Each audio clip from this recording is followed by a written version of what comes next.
Assalamualaikum warahmatullahi wabarakatuh. Jumpa kembali bersama Perjalanan Kijaya dalam channel Penjelajah Sejati, sejatinya para penjelajah diri.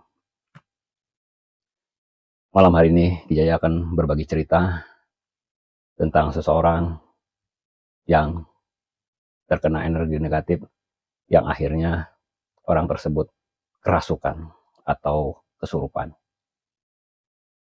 Kisah ini sekitar tahun 2025, Kijaya pada saat itu diperbantukan untuk menyambut tamu-tamu undangan. Sebelum kisah ini Aki lanjutkan, Aki ucapkan banyak terima kasih untuk para penjelajah sejati yang telah setia mengikuti channel ini. Dan tidak lupa Aki doakan selalu untuk para penjelajah sejati agar selalu diberikan kesehatan lahir batin, kekuatan iman Islam, dijauhi dari segala fitnah manusia, jin, dan dajjal. Singkat cerita, pada saat Aki diperbantukan untuk menyambut tamu-tamu undangan hajatan pernikahan, seperti biasa Aki menyambut tamu dan ikut membantu memantau atau menjaga agar hajatan ini berjalan dengan lancar. Setelah ijab kabul selesai, acara tamu-tamu udah mulai datang. Menjelang masuk zuhur, Aki pulang dulu istirahat untuk melaksanakan sholat zuhur. Singkat cerita kembali, jam setengah 1 lewat atau jam 1 Aki kembali ke tempat hajatan dan mendengar berita bahwa ada ibu-ibu yang kesurupan atau kerasukan. Lalu Aki bertanya, apakah sudah sadar? Sudah sadar karena ibu-ibu tersebut kelelahan atau kecapean. Jadi sadar dengan sendirinya. Akhirnya Aki bertanya-tanya pada rekan-rekan Aki yang ada di situ atau yang ada di situ, penyebab dari kerasukan itu. Satu, faktor kelelahan. Kedua, faktor pikiran, ada beban. Ada rasa emosi juga yang membuat dia hilang kendali dan kerasukan. Orang tersebut tidak melanjutkan untuk di dapur untuk bantu-bantu masak-masak atau itu udah enggak, karena dia istirahat.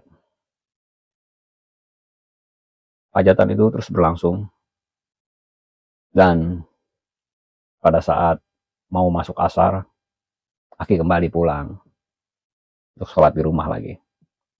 Selesai Aki menjalankan sholat asar, tiba-tiba ada yang datang dari tempat hajatan, nyamper ke rumah dan minta tolong sama Aki atau minta bantu, ada yang kerasukan kembali. Ternyata yang kerasukan kembali itu bukan orang yang tadi, tapi yang satu lagi. Akhirnya Aki datang dan melihat yang kerasukan itu dengan tubuh yang lemas, kayak orang penuh beban gitu, penuh pikiran dan segala macam. Tapi ngocehnya nggak banyak, ngamuknya nggak banyak. Ada juga yang nolongin, 2 orang sedang mencoba menyadarkan yang kesurupan tersebut. Aki datang hanya melihat saja, karena sudah ada yang nanganin. Karena Aki punya insting atau ada kepekaan,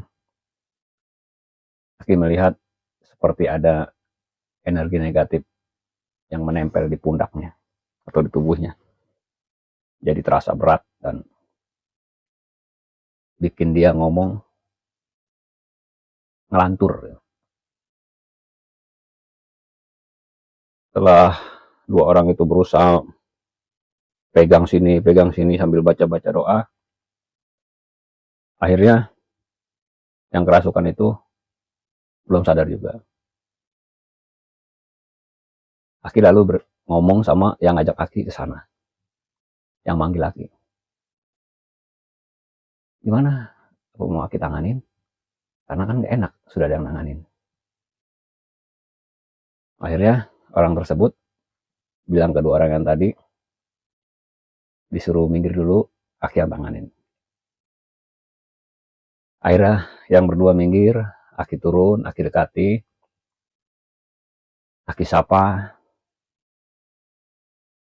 Aki suruh istighfar, suruh menenangkan pikiran dan segala macam.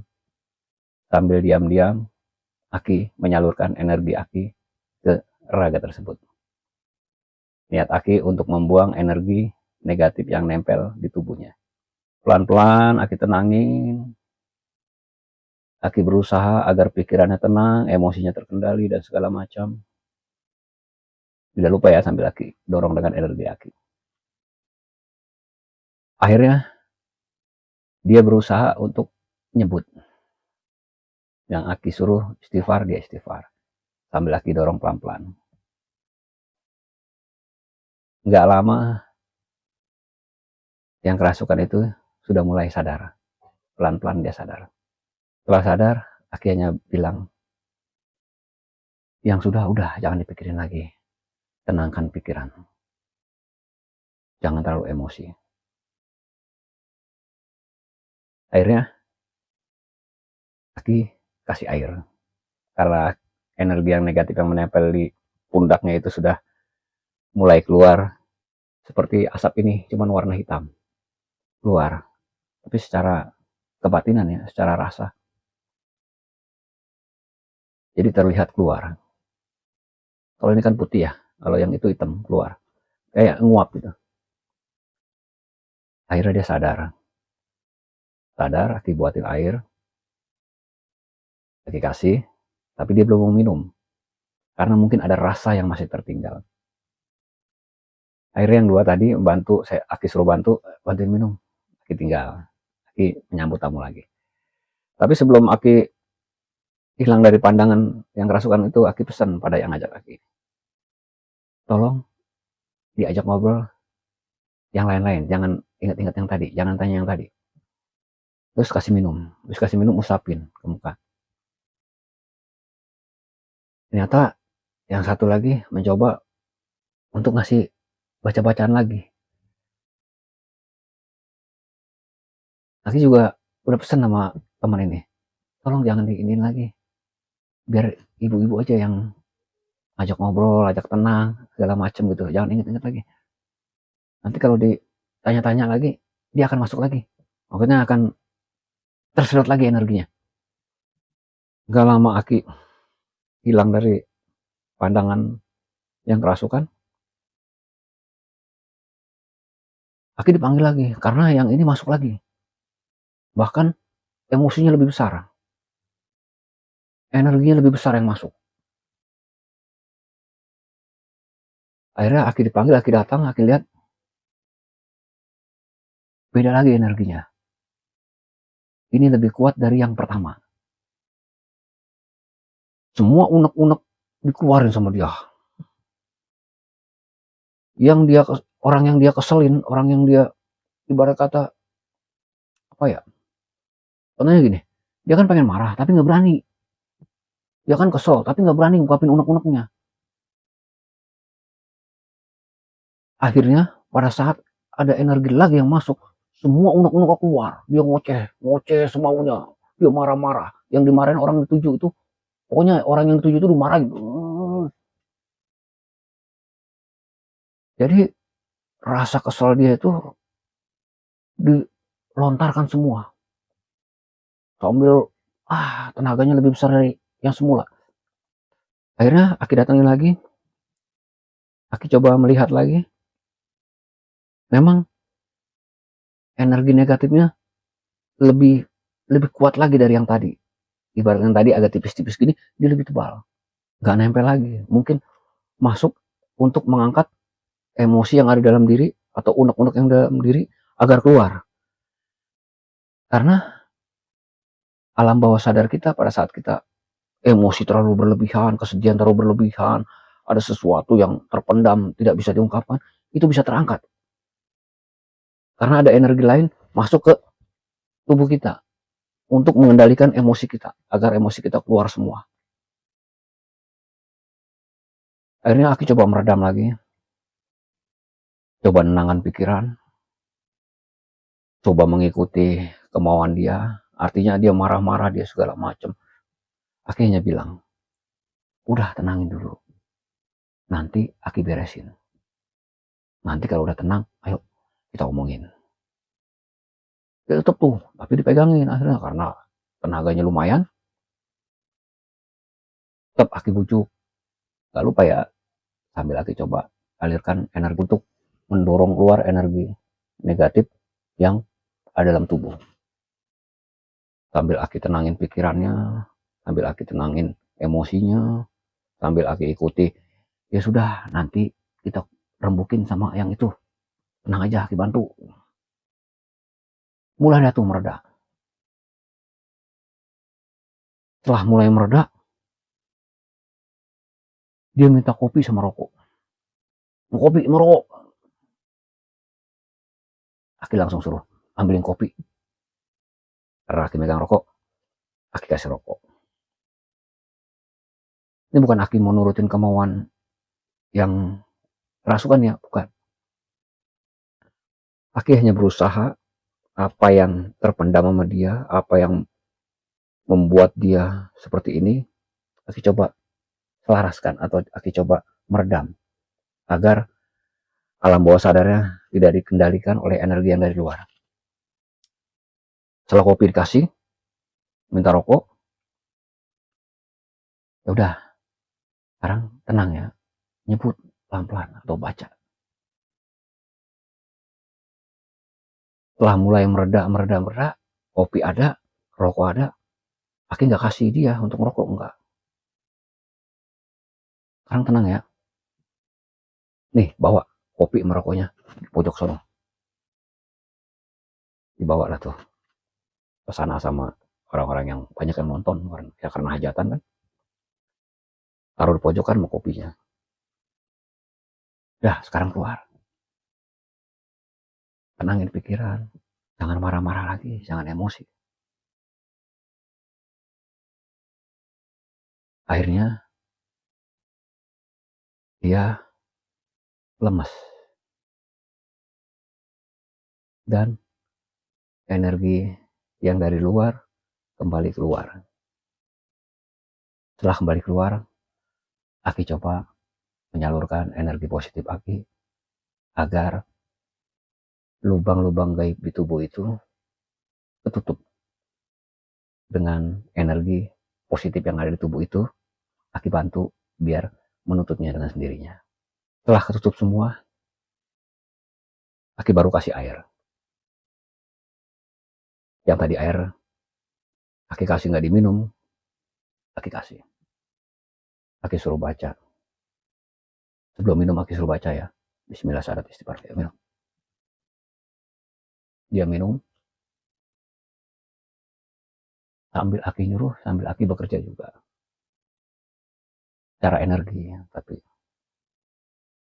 artinya kita bisa membantu orang yang kerasukan dengan energi positif kita, dengan mindset kita salurkan ke orang tersebut. Bukan berarti Aki yang menyembuhkan, bukan. Kesembuhan tetap datang dari Allah. Aki hanya berusaha sebagai perantara untuk menyembuhkan orang yang kerasukan karena dipintain tolong. Setelah sembuh, apa yang dia rasa? Capek, kepala pusing, perut terasa diremes-remes, mual, pengen muntah. Ternyata ya memang satu ada faktor ya. Ada faktor kelelahan,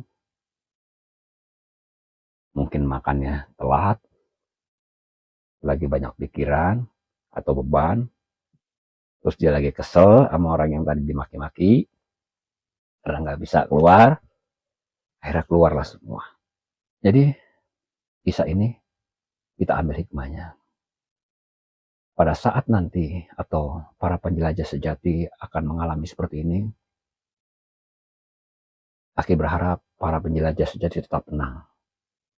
Jangan panik, jangan cemas, jangan terlalu gerabak-gerubuk. Tetap tenangkan pikiran. Karena kalau kita tenang pikirannya, jiwa kita akan kuat dan akan menghasilkan energi tubuh atau energi positif yang baik. Bila kita panik, maka energi kita akan mempengaruhi yang kerasukan tadi, jadi suasananya jadi makin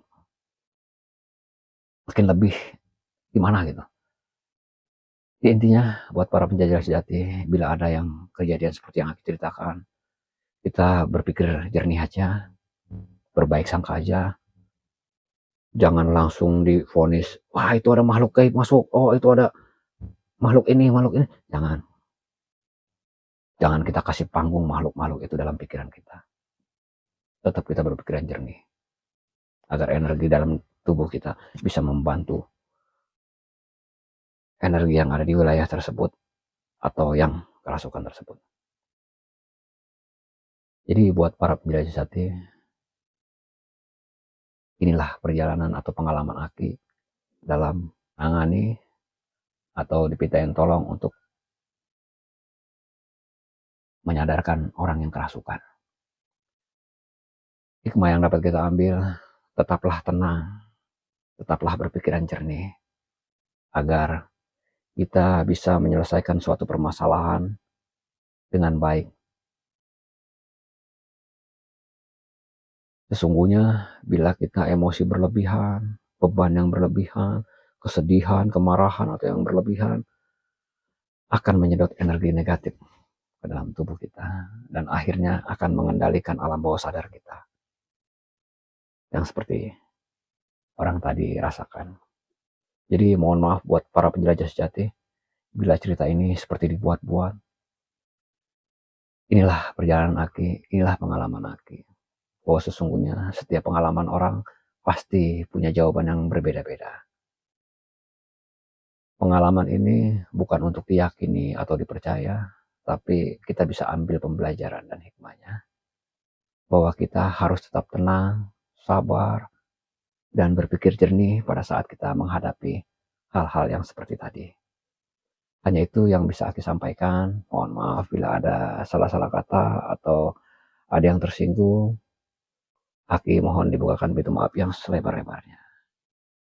Billahi taufiq wal hidayah. Wassalamualaikum warahmatullahi wabarakatuh.